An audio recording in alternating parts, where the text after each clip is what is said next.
The following content is not intended to be financial advice and should not be used as a substitute for professional financial services.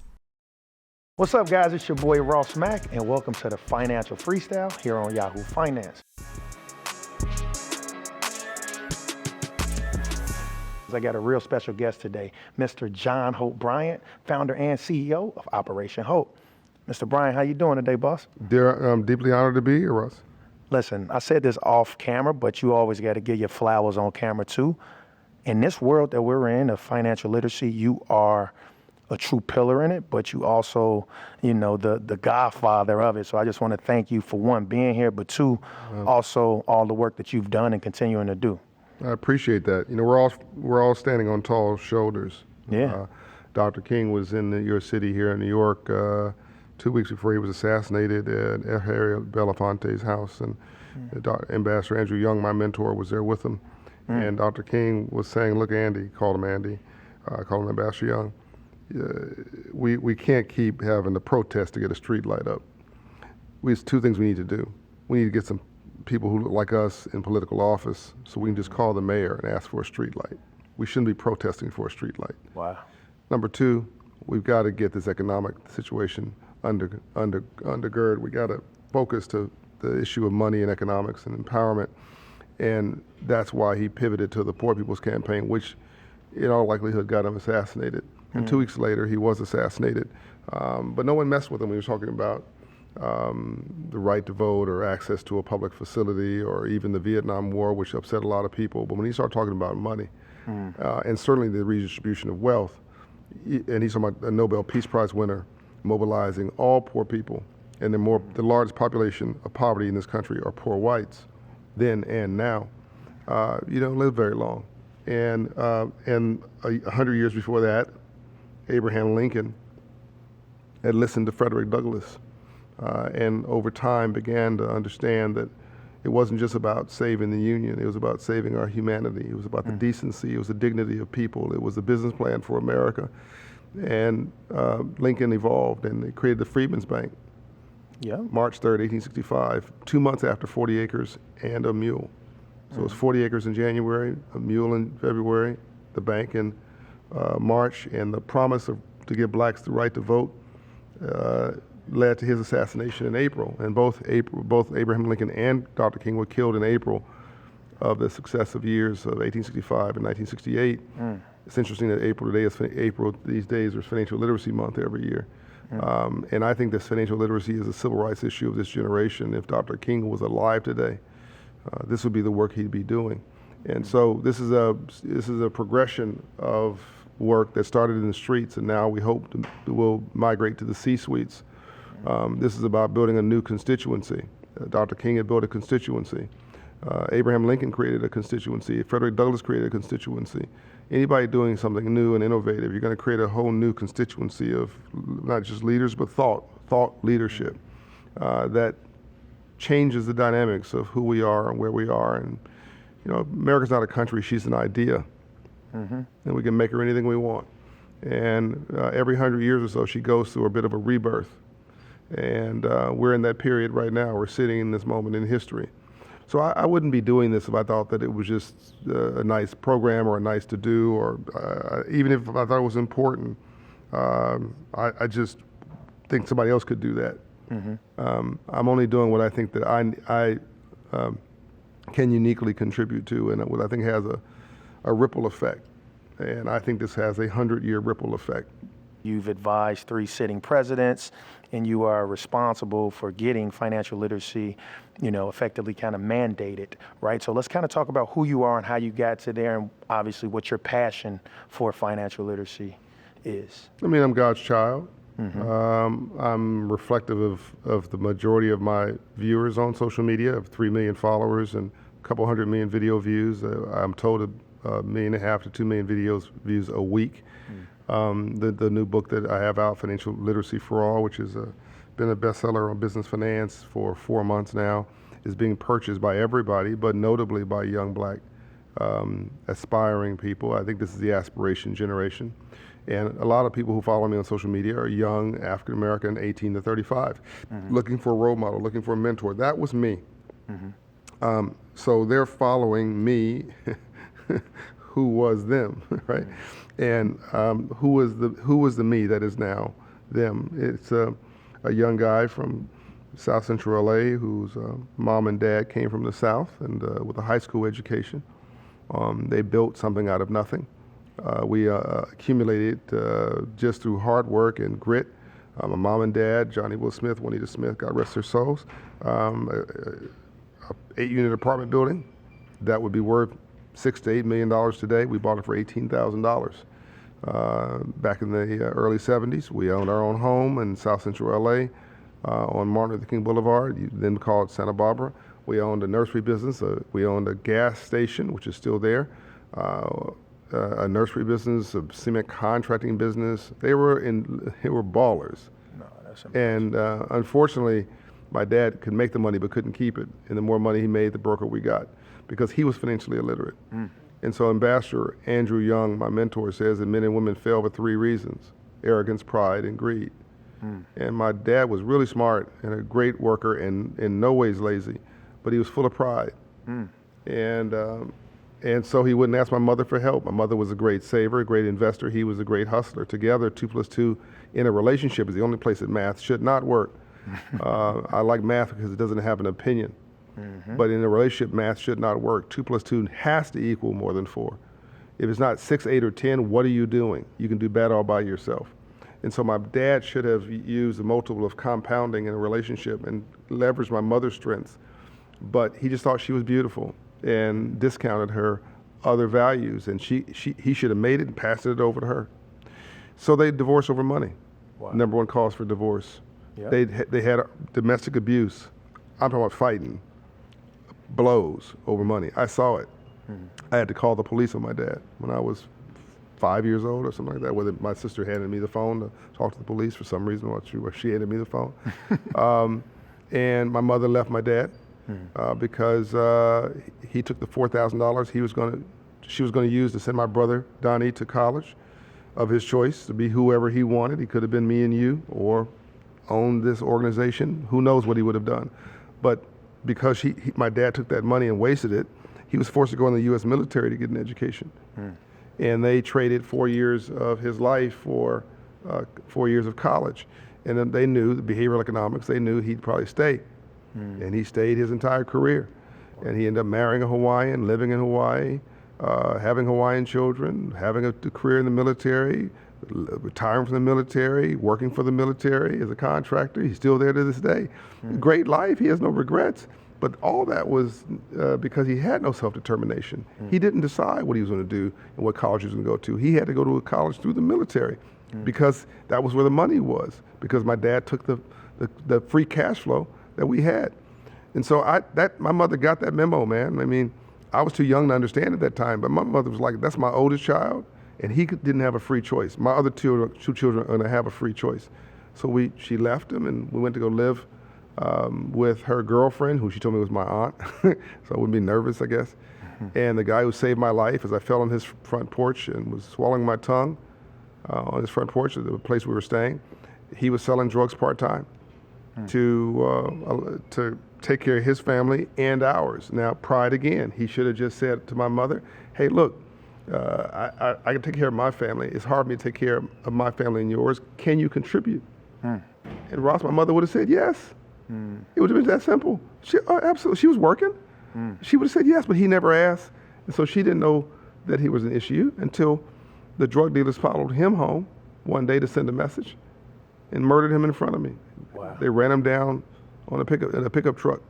I can visualize it in my mind right now. He's riding a bicycle home, and they waited till he got right in front of the house. When we were sitting there waiting for him, and they killed him in front of us and drug him down the street. And that was about money. All this is about money. Yeah. That was bad capitalism. But what's really insulting, like, those are black people who killed a black man over a block that they didn't own. Didn't know. So I started paying attention. My next door neighbor was a drug dealer named Tweet. He was 18 years old, little knucklehead, but he ran the household. I mean, he told his parents what to do because it was all about the money. I'm paying attention. So my best friend at that time was George, and he was a really smart kid. but he didn't have good parents like I did, even though my mom and dad divorced. My dad had gave me a sense of yes, I can, and my mother a sense of yes, I am. So they were not together, but they were unified around me. And so I never had a self-esteem problem. George had a really bad self-esteem problem. He didn't know who he was, even though he was smarter than me. Yeah. The guy had great grades. Like he got murdered with Tweet, hanging out with Tweet, walking like Tweet, talking like Tweet. So I'm going, whoa, wait a minute now. Now here's a guy who's smarter than me. So I just saw my dad worked harder than anybody else. This other guy was very honorable and wanted to treat everybody well and take care of, be the host of his house, but he made bad decisions, hung around bad people. And now this guy who's smarter than me, he's murdered. I'm going, okay. All these, and that was about money, by the way, selling drugs. I'm like, okay, I need to find a business plan that doesn't get you dead and gets you out of here. And I can take the rest of my neighborhood with me. Coincidence is God's way of remaining anonymous. Again, an Andrew Young quote. And I went to school, and this white banker came in my classroom. You know this story because you mentioned it earlier. He was well, you mentioned the candy store. He was 6'2", worked Bank of America, white shirt, red tie, blue suit, 6'2", beautifully stitched suit. It wasn't like the detective in the neighborhood who had these polyester bad suits. This was a really beautiful suit. And he came in once a week for 6 weeks for 45 minutes, basically career day, taught financial literacy, home economics class. And I think it was the third session. The first session, I didn't want him there. He didn't want us there. He didn't want to be there. We didn't want him there. Second session, he's like, you kids aren't so bad. You're like knuckleheads like my children. We're like, well, you're not such a bad like for a white dude, right? So we start building a relationship. And I think it was the third session. I'm like, man, what do you do for a living? And how'd you get rich legally? And he said, I'm a banker and I finance entrepreneurs. Wow. Man, I don't know what an entrepreneur is, but if you're financing it and it's legal, and I don't get dead, I'm gonna do that. And I think the next week I asked my mother, could I wear a suit to look like the banker? The only suit she had was the one that she made for my Sunday service. I went to church on Sundays. It was a crushed velvet, 3-piece, purple velour suit with a ruffle choke. I got beat up going to school in that suit. I wore it. Had a little briefcase with my dreams in it. And I wanted to be like the banker, right? I asked him, like, by the way, are there more people like you? You have a business card. You're here in the middle of the day. You chilling. You're not stressed out. The car in the parking lot's got tags on it, right? I mean, you're like a Martian. He said, yeah, there's a lot of bankers in the world, in the country, and our job is to lend money to people. I'm like, well, wait a minute. Your job is to lend money to poor people. All I do is prove to you that I'm credit worthy, and I don't get dead, or I just kept saying this. I'm not gonna get murdered if I don't pay you back. And he was like, what do you keep talking about? I'm like, because everybody in my neighborhood, like the consequences of doing this wrong is you disappear. So I'm like, okay, I'm gonna teach everybody this, man. I mean, if there are bankers and this is their job, so to this day, I'm fascinated. There are 4,500 banks in America, the biggest economy on the planet. And there's 270,000 bankers at Wells Fargo. There's probably another 250,000 at Bank of America. There's another, just the numbers, 80,000, and I'm probably at Truist and U.S. Bank and all these people at places. I'm like, and your jobs, lend money. Just to lend money. So when I look at my people, now my work's for everybody, but I look at African Americans, our credit score is an average of 620. And we're complaining about racism and bias and discrimination all day and all night, and police brutality. Yeah, that's all important. And yes, Black lives matter, but Black capitalists matter more. And the bank may not be discriminating against you because you're Black. By the way, the bank wants to make some money. So they can't make any money unless they make a loan, right? They want to know, are you green as the color of currency? But if your credit score is 620, Ross, you're going to get a no. If your credit score, and by the way, 620 is an average. So that means that you and I, we had a 700 plus credit score, or maybe an 800, and our cousin Pookie and them had a 550 credit score, and there's more of them than us, so it averaged out, right? So on average it's 620. So if you can walking in there at 580, 590 credit score, and you're asking for a mortgage loan, a 30-year obligation, pay back that house over time, pay the bank back, they're gonna say no. You're trying to get a small business loan, risky credit, the riskiest form of credit, and your credit score is 605, and you got evictions on your record and all this kind of stuff, and there's no good explanation for it, the bank's gonna tell you no. So I just figured out if I can get everybody to 700, the computer will say yes. You don't have to worry about somebody discriminating against you. The computer will say yes. Increasingly in this world of AI and robotics and technology, I mean, it just takes all the drama out of the decision. So I actually see a promised land, to quote Dr. King. I mean, Dr. King said, I may not get there with you, but I've seen the promised land. When we talked about whether it was your family, your upbringing, a few things that you talked about, what kind of effectively was like a downfall was pride, right? And I think across the nation, talking about money is taboo, right? And it's a function of too much pride, right? I don't want you to know if my credit score is bad. I don't want you to know, how much money I have in retirement, right? And I was looking at, obviously a lot of your videos. That's tied to low self-esteem too, by the way. Yeah. Pride is a cover. It's ego, it's insecurity, it's fear. It's tied to low self-esteem in many cases. Continue. I don't want to get you off track. Yeah, no. But I definitely agree with that, right? And so I was going to segue that into saying one of the things I heard you say was, what's your ultimate goal? And he's like, I want to be the Federal Reserve with a hood. And so help us understand what that is. We need a black Jewish business plan. My Jewish brothers and sisters, 15 million of them, half of them here, half of them around the world, in a world of 8 billion people, have changed the game. They're a household name in the world because of what they've created, because of, yes, the wealth, but the industry. Goldman Sachs, we think about it as an institution. Goldman Sachs. Absolutely. 2 Jewish brothers who came in and sold stuff door to door in the early 1900s because they couldn't get a job. In fact, a lot of Jews got jobs at HBCUs, historically black colleges, universities, so they couldn't get jobs in mainstream America. They were discriminated against. Wow. And so that's one of the reasons why there was such a bond between blacks and Jews. And then, of course, civil rights movements. Dr. King had 20% of white community support, 20% of the black community support at his height. Half of the white was Jewish.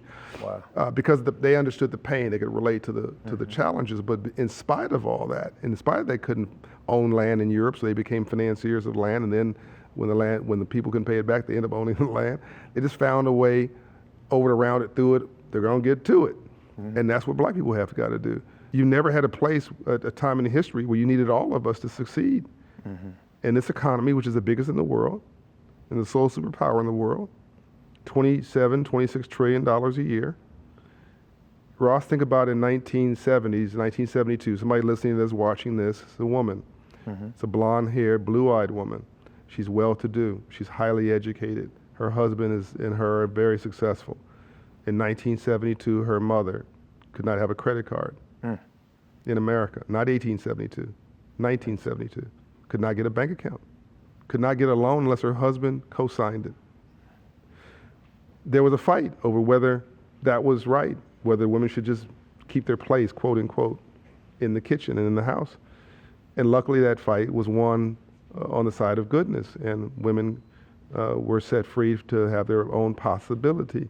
And they rode the back of what we call affirmative action, by the way, which was created to benefit blacks, but actually benefited white women. And women were empowered. Today, women are 25% of the U.S. GDP. 25%, Ross. That's trillions of dollars. If we had not made the right decision to bring women into the economy, let them be self-actualized, we'd be an also-ran country today. So women saved America. And I think people of color, the next big change that's coming, if we are smart, will be a benefit and once again help us to make sure we're not speaking Mandarin in 20 years because China and Russia and Iran and North Korea want our way of life. They can't win on a fair fight.